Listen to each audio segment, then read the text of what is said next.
सुबह के 9 बज रहे थे। रवि ऑफिस जाने के लिए तैयार हो रहा था। अरे रवि बेटा, कल रविवार है, कल तुम्हारी मौसी आ रही है, उनके साथ कुछ मेहमान भी आ रहे हैं। ऑफिस से लौटते समय तुम ये सामान लेते आना, भूलना नहीं। रवि की माँ विद्यावती रवि को निर्देश देते हुए बोली। ठीक है मम्मी। रवि अपनी माँ विद्यावती के हाथ से सामान की पर्ची लेते हुए घर से ऑफिस जाने के लिए बाहर निकल गया।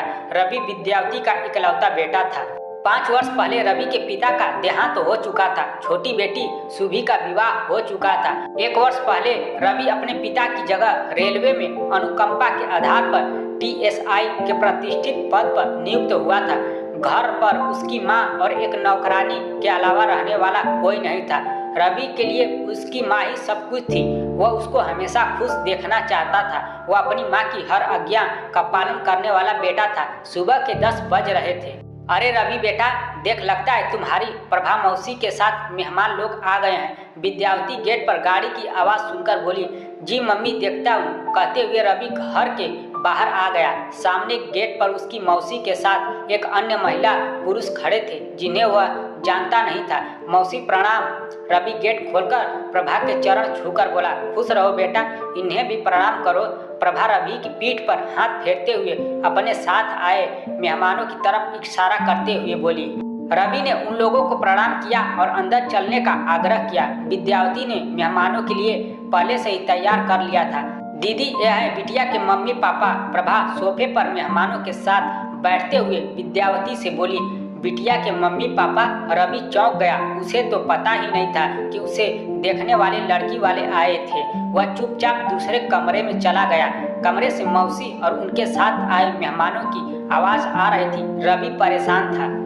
शायद उसने देर कर दिया रमा के बारे में मम्मी को बताने में। आज वह कर भी क्या सकता था। रवि बेटा, यहाँ आओ। कमरे से विद्यावती ने रवि को बुलाया। अभी आया मम्मी। रवि विद्यावती के पास आकर बैठ गया। देख लीजिए भाई साहब, अपने होने वाले जमाई को। प्रभा मेहमानों की तरफ इशारा करते हुए बोली। माँ बहुत खुश नजर आ रही थी। रवि न चाहते हुए भी खुश रहने की कोशिश कर रहा था। ये देखो बेटा, ये मेरी बेटी, तुम देख लो। तुम उससे मिलना चाहो और बात करना चाहो तो मोबाइल से कर लो। एक फोटो रवि के आगे रखते हुए आई हुई मेहमान महिला रवि से बोली। जी ठीक है। रवि ने बिना फोटो देखे ही सिर हिला दिया। मेरी बेटी को ड्राइव करना पसंद है, मैं इसका ख्याल रखूंगा। आए हुए सज्जन ने रवि की तरफ देखते हुए कहा।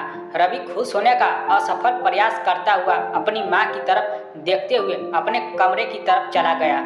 देखा, शर्मा गया। प्रभा हंसते हुए बोली। मम्मी के साथ साथ सभी लोग के हंसने की आवाज़ गूंज रही थी। मेहमान जा चुके थे। प्रभा मौसी रुक गई। रवि, तुमने लड़की देखा, तुम्हें पसंद है ना? विद्यावती खुश होते हुए रवि से बोली। अरे पसंद कैसे नहीं होगी। 20 लाख की चमचमाती गाड़ी की चाबी मेहंदी रचे हाथों में लेकर आएगी हमारी बहुरानी। प्रभा मौसी खिलखिलाकर हंसते हुए बोली। ये सब मेरे बेटे का भाग्य है। विद्यावती रवि के सर पर हाथ फेरते हुए बोली।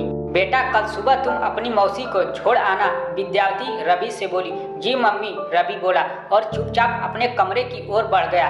रवि रात भर सो न सका। वह यह शादी नहीं करना चाहता था। वह रमा से प्यार करता था, उसे अपनाना चाहता था। वह उसके ऑफिस में काम करने वाली प्यून की बेटी थी। सीधी सादी भोली भाली सुशील लड़की, मगर वह इस समय कुछ बोलकर अपनी माँ का दिल नहीं दुखाना चाहता था। चलो बेटा, मुझे बस में बैठा देना। प्रभा रवि की बाइक की तरफ देखते हुए रवि से बोली।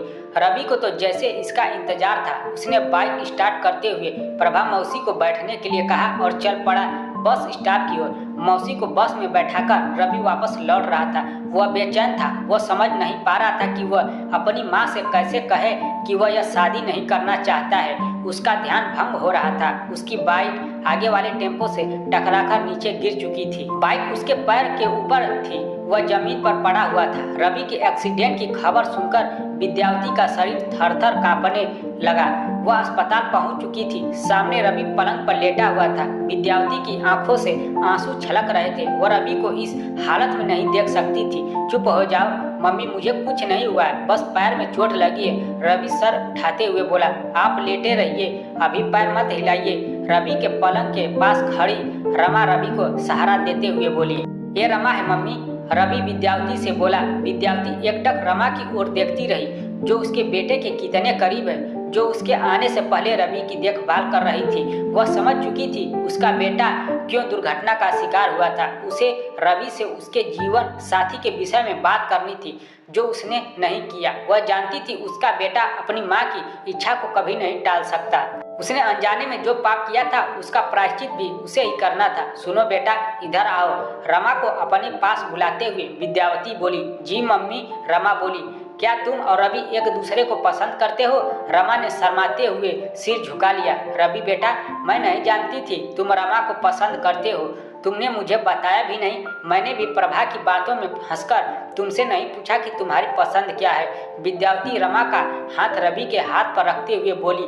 रवि बेटा, जरा अपनी प्रभा मौसी को फोन करके मुझसे बात कराओ, विद्यावती ने रवि से कहा। रवि ने प्रभा मौसी का नंबर मिलाकर मोबाइल विद्यावती की तरफ बढ़ा दिया। हेलो प्रभा, मुझे माफ करना, तुम उन लोगों को मना कर दो। रवि की शादी कहीं और तय कर लिया है, मैंने विद्यावती प्रभा से बोली। अरे दीदी, क्या हो गया है? तुम्हें कैसी बात कर रही हो? प्रभा हड़बड़ाते हुए बोली। प्रभा, मुझे मेहंदी रचे हाथों में 20 लाख की गाड़ी लाने वाली बहू नहीं चाहिए।